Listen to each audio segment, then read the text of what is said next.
这个女人要暗杀俄国总统，从蜘蛛体内抽取毒液，调试遥控炸弹，准备好武器，最后把自己的金发染成黑色，乔装打扮后混在人群中，看着目标进入教堂，但周围已经全部戒严，就连地铁站都有警察把守。女人不经意间扔下一张报纸，随后报纸开始冒烟。趁着人群骚动，她快速来到车尾，一个鲤鱼打滚跳下了车，轻车熟路来到教堂地下室。因为昨晚她已经看过地形图，轻松打晕守卫，又把教堂的乐器打坏，引起一片混乱。此时总统正在台上演讲，他向上扔出一枚自制炸弹，按下手中遥控，爆炸声响起，正好总统演讲台下陷，总统掉了下去。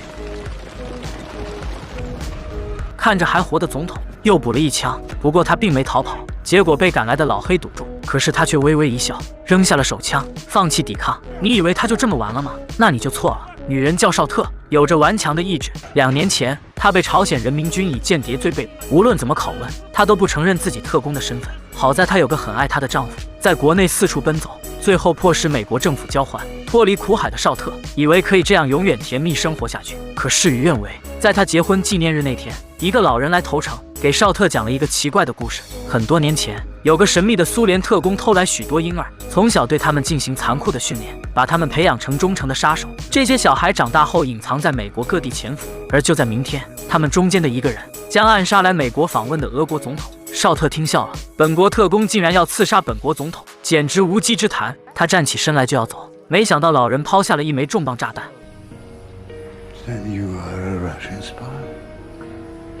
同事们全都惊呆了，而测谎仪却显示，眼前的老人完全没有说谎。看着同事们怀疑的眼神，绍特知道现在自己说不清，而且她非常担心丈夫，因为刚才老人看见她手上的戒指，说了一句意味深长的话。对一名女特工来说，丈夫是个牵绊，这明显就是威胁，丈夫一定有危险。果然，她尝试往家里打电话，而平时此刻丈夫应该在家，却无人接听。而另一边，那个栽赃绍特的老人在电梯里突然亮出了暗器，3两下就解决看守，消失在人海之中。看到警报声四起，绍特再也坐不住了，对方显然是有备而来。他脱掉高跟鞋，想要逃出大楼，结果窗户封锁，电梯断电，重重机关挡住了她的去路。担心丈夫安危的她也顾不了那么多，她造了个简易火箭筒，对着大部队发射，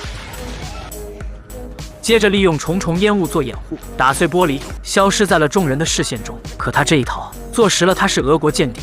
回到家，绍特发现丈夫不见了，家里有着打斗的痕迹。她简单收拾一下，将丈夫正在研究的毒蜘蛛装上，背上装满武器的背包，在 CIA 进门前1秒爬到房檐，利用空调外机躲避，逃出升天。现在她想要救丈夫，只能完成老人在审问时通过密语给她下达的任务，所以才会有刚开始的那一幕。在押解的路上，绍特还想着丈夫安危，于是她找准机会，胁迫司机冲下天桥。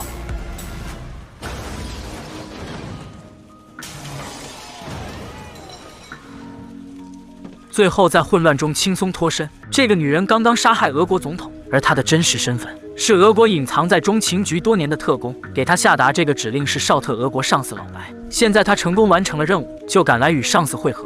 在大船上，绍特见到了绑在水牢里的丈夫，眼神充满着绝望。然而老白却无情地说：“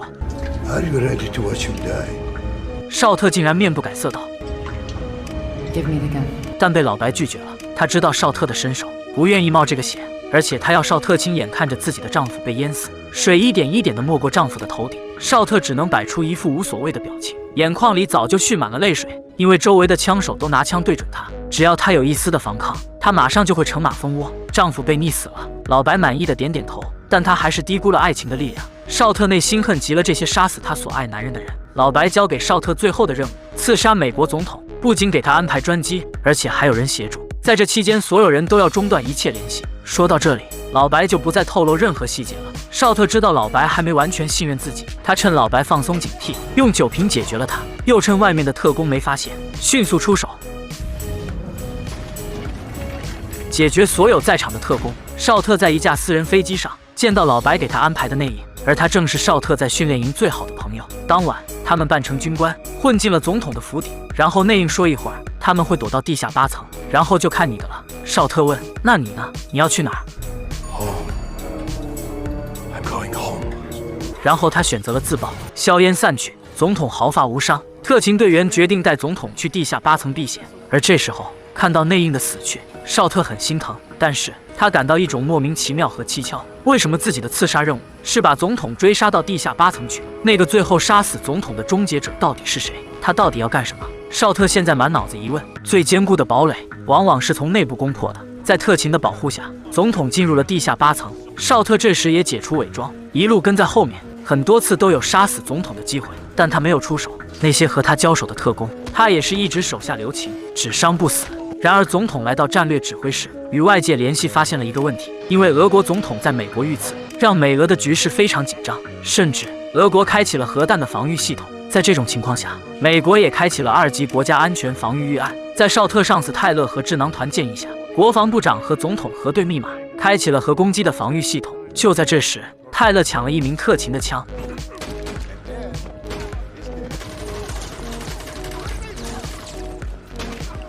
没一会儿，里面的人就全军覆没，总统也被一枪击倒。原来泰勒真实身份也是前苏联特工，只是比绍特早潜伏到 CIA， 是这次行动的终结者。泰勒坐在机器中央，启动核弹对准了德黑兰和麦加，这样会导致全球穆斯林对美国的报复，最终世界大战。原来这才是老白真正的目的。当绍特克服重重障碍，打开电子门时，他看着里面的上司惊呆了，现在也明白了一切。他与泰勒套近乎，并提议进去帮忙。泰勒并没怀疑。当他要打开大门时，电脑上播报一个新闻：俄国总统没有死。原来他是被注射了一种蜘蛛毒素而假死。泰勒意识到自己被耍了，愤怒中，他告诉了绍特一个秘密：你知道吗？你丈夫就是我派人去抓的。绍特终于忍无可忍，对着泰勒开了数枪，结果只是在玻璃上留下一些印痕。上司直接无视了他，继续操作。绍特用枪打开空心墙，从墙体里找到电子门的电源，强行打开了门。两人经过一番激烈打斗，眼看核弹倒计时就要发射，绍特一个箭步冲过去，拔出发射密钥。他也被赶来支援总统的士兵打倒，而泰勒宣称自己是保护总统的人，掩盖了他是间谍的身份。绍特明白现在自己无论怎么解释都没用，看着上司仍然一副无耻的嘴脸，他走过泰勒面前时，突然跃起一击，对其痛下杀手。在直升机上，老黑看着他，因为他一直觉得绍特行为很奇怪。在暗杀俄国总统时，他明明可以杀了自己逃走，可他并没有这么做。老黑问他为什么要杀死泰勒，绍特回答：有些人并不像他所说的那样。老黑也对泰勒有所怀疑，但他心里很矛盾，并不敢去相信。他和绍特一番交谈后，偷偷打开绍特的手铐，绍特一个纵身跳下了飞机。